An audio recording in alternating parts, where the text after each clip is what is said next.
So I know I rag on Screen Rant a lot.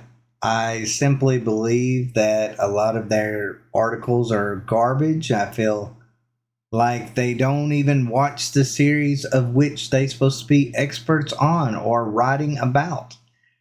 And that probably is the case in a lot of different ways. But every now and then they do have a gem, and this is one. 9 ways Marvel has retconned Avengers Endgame 4 years after its release, and one change they rejected. And before I go on any further in this video, guys, please like and subscribe. If you enjoy this content, please like and subscribe, because it does help this channel grow significantly, and we are able to get better content and provide more content out there for y'all as the channel grows. All right, so as far as this is concerned, I'm not going to go through in great detail all 9 of these, but I do want to read some of these, and I think it's the best example of how Marvel is dying. Marvel is dying, or the MCU as we know it is dying, simply because it's becoming incoherent. It's not lining up. They're not, in the earlier movies, it's like everything was pinpoint accuracy and so precise, and they had all these plot lines coming together in this beautiful make with all these different movies and all these different heroes. And now it's like after Endgame, it's like, well, we're going to make a movie about this. Why? Because, I don't know, strong, independent female, or maybe because we just feel like it, or we need, I don't know, some content for Disney Plus. Like, that's the way it feels sometimes. So let me just go ahead and just go over just a few of these, I guess. All right, so first one. Doctor Strange 2 proved there was more than one way to beat Thanos. This is an interesting one. This is one I do want to read. It says, Iron Man's death at the end of Endgame was a heart-stopping moment made all the more devastating by its inevitability. Benedict Cumberbatch's Doctor Strange had promised that there was only one way Thanos could be taken down after scouring millions of timelines and possibilities. Ultimately, it all came down to Iron Man sacrificing himself, making his death even more noble. Except it didn't last. In Doctor Strange and the Multiverse of Madness, it was revealed that the Illuminati killed Thanos on Earth 838's timeline a completely different way. The reality became clear that Strange was misinformed, and his own sequel went further, establishing the idea that fated outcomes could be challenged when he refused to sacrifice America Chavez to save the universe once more. Basically, this one kind of, when I got to thinking about this one kind of pissed me off the most. Because I really liked Doctor Strange. I enjoyed the first movie. I thought Multiverse of Madness was garbage. I thought it made for a better horror movie than it did maybe a Marvel movie or a part of the MCU. But as far as and one other thing that I thought it did, I thought it really ruined some of the series that went on with Disney Plus. I mean, but I'll get to that a little bit later. But this one really bothered me because this was a very pivotal point in Endgame, was that there was only one way that you could beat Thanos. And the idea that there was another way out there, and somehow Doctor Strange was unable to see it, and that to go in the very next movie he is in, titled in, with his title name in it, Doctor Strange 2, the idea that you would then retcon that is just absurd on its face. But this is what I'm talking about. It's not the MCU from 10 years ago. This MCU is just a jumbled mess. It's been that way ever since Disney Plus come about. It's been this way ever since Endgame. And to be honest, it's only going to get worse. It's not going to get better. I mean, I would say I think Loki season 2 is probably going to be a one that's going to probably destroy more timelines, more retconning more things when it comes to the MCU. I think a lot of the upcoming things, whether it be movies or series, is going to do the exact same thing as well. So this is a big one, and this one actually kind of pissed me off the more I got to thinking about it. Smart Hulk isn't permanent, actually. That one to me is very minor. I get it. It's not. It might be a big deal to some, but simply, I don't even want to think of the She-Hulk thing, so I don't even want to go down that list. And, I see Miss Marvel here too, and that just makes it all the worse. So I'll skip that one.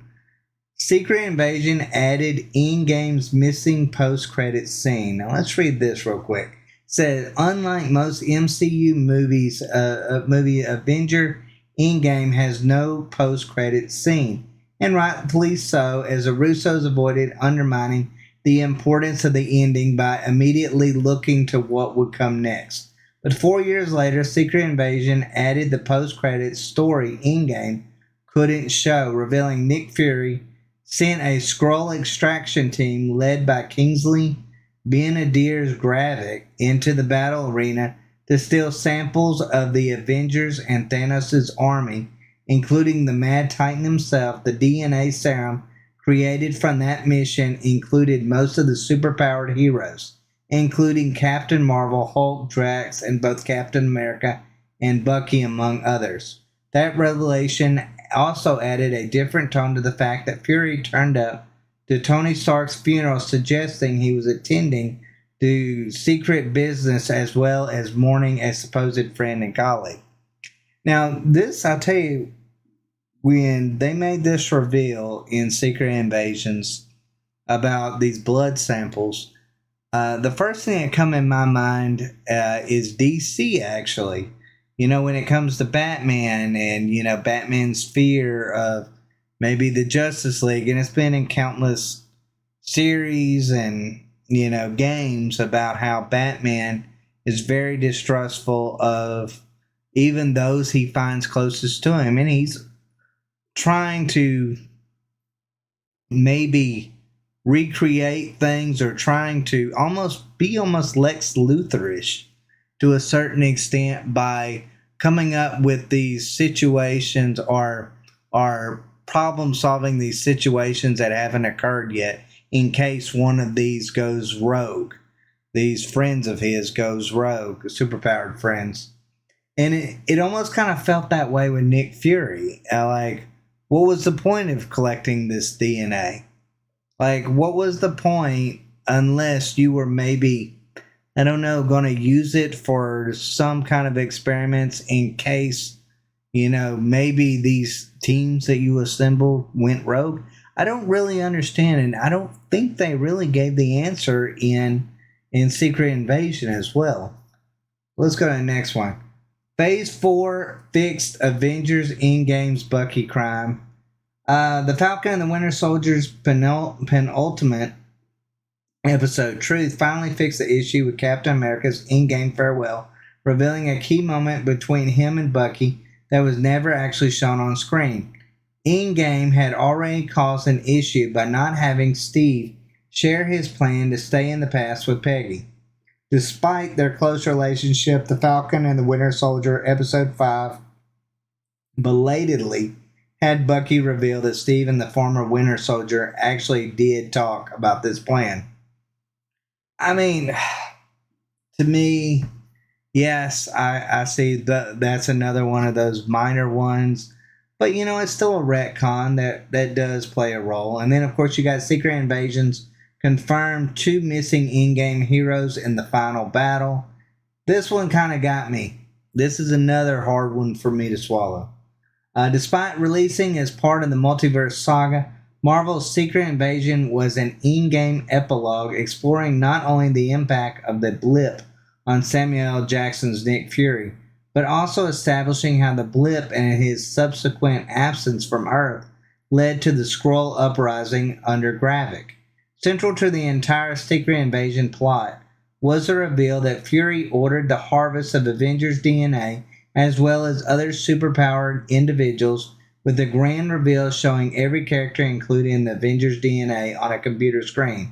That list included both Abomination and Ghost, who previously only appeared in Ant-Man and the Wasp. Neither of those characters were shown in Endgame's final battle, but Secret Invasion retroactively added them to the mix. That's and it's so strange. Like, why did you even have to do that? Like, why? Like, would anybody have cared whether or not Abomination or Ghost was shown in that? Or that they had the DNA of those two. Like, why did you need those DNAs from those two? Like, to retcon your whole MCU for Abomination out of all things. Like, it just doesn't make any sense to me. Miss Marvel contradicted Endgame's time travel rules.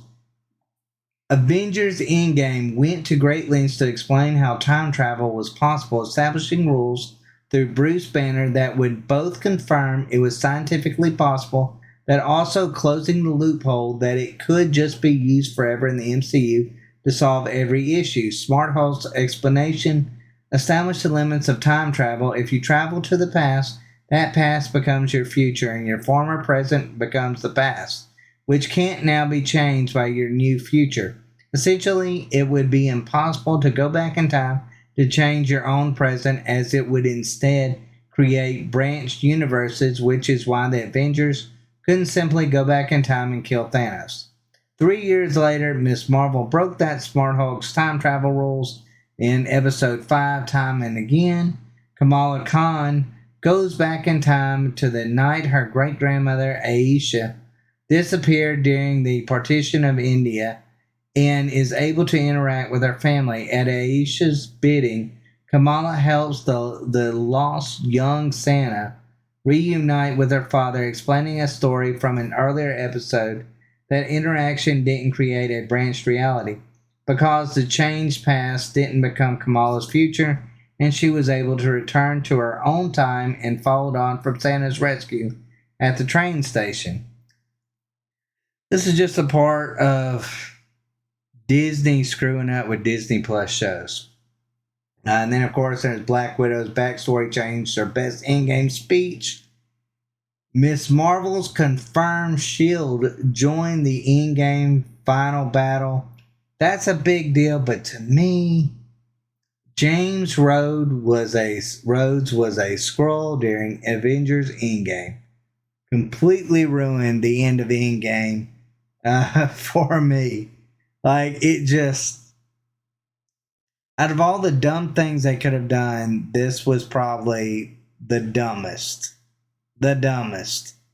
Because this is the most noticeable one. The other one, most people aren't thinking about time travel and, about why they were getting superhero DNA or any of those kind of things.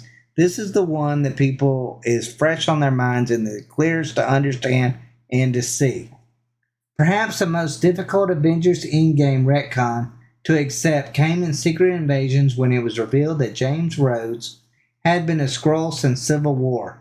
Fans immediately took to social media to scrutinize the reveal, suggesting why it was a bad idea and why it couldn't possibly make sense, despite director Ali Salim making it clear that was the thinking behind the real Rhodey wearing a hospital gown during his rescue in the finale.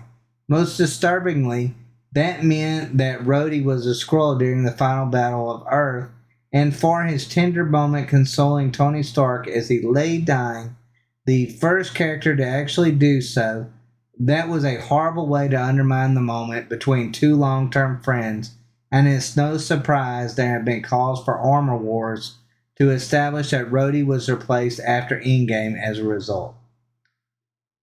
I mean, that one's a tough pill to swallow right there. because it ruins that moment. I mean, there's just no two ways about it. It ruins that moment. It makes that moment just almost insincere at all. And it was pointless. None of this, all of these retcons that they made could have been completely and totally avoided. They weren't needed. They made these either simply because they think that fans aren't going to catch on nor care. But they're getting sloppy. They're getting sloppy and they're not caring at this point. That's why I think this is the end of the MCU, because the MCU doesn't even take its own self seriously anymore. It would be like Harry Potter completely forgetting Harry Potter rules. And I mean, that's not the way things work in things. It just, whenever a series or movies or book starts breaking from its own lore, it's just tearing apart at the seams, and that's what is happening with Marvel right now. Is the MCU is tearing apart at its seams, and it's not going to get better in the future. It's with this multiverse stuff, it's only going to get worse. And I'm telling you, as much as I'm looking forward to it, Loki season 2, it's going to just tear it even further. I guarantee it. Anyways, guys, let me know what y'all think in the comments down below. Like, subscribe, and leave that comment. Take care, guys.